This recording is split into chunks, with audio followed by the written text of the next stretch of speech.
I'm Steve Wiggins, and this is the Groundworks Ministries podcast.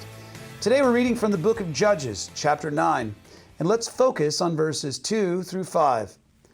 Remember that I am your own flesh and blood. His mother's relatives spoke all these words about him in the presence of all the lords of Shechem, and they were favorable to Abimelech, for they had said, "He is our brother." So they gave him 70 pieces of silver from the temple at Baal-berith.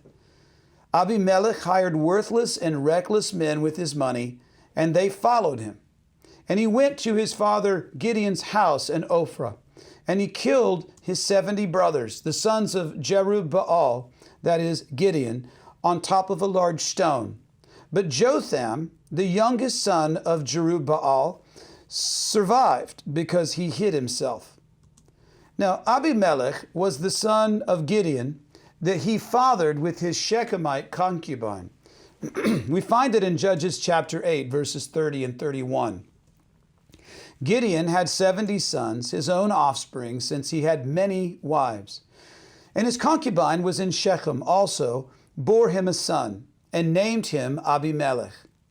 Now, in a story that could have been torn straight from Solomon's book of Ecclesiastes, Gideon seemed to have gone a tad overboard, can we say, with his fame and fortune. And upon reading Judges 7 through 9, it's clear that Gideon wanted to do the right thing, but at times he fell into areas of sin which are common to all men. And we'll never know it if it was Gideon's humility or his fear that kept him from accepting the requests of Israel for him to be the king.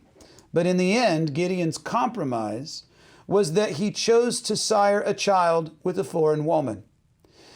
It's not how you run the race, it's whether you finish well.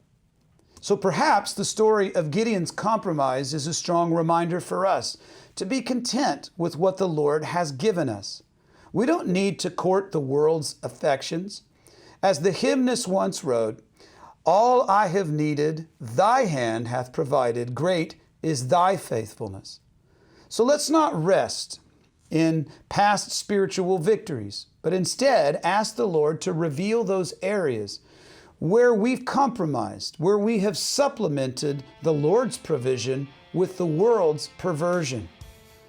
You see, the one area where Gideon compromised ended up destroying almost everything else that was legitimate. I'm Steve Wiggins, and this is the Groundworks Ministries podcast. You know, Groundworks Ministries exists because of faithful donations of people like you. And if you're not already donating to Groundworks Ministries, we could really use your help. Check us out at groundworksministries.com.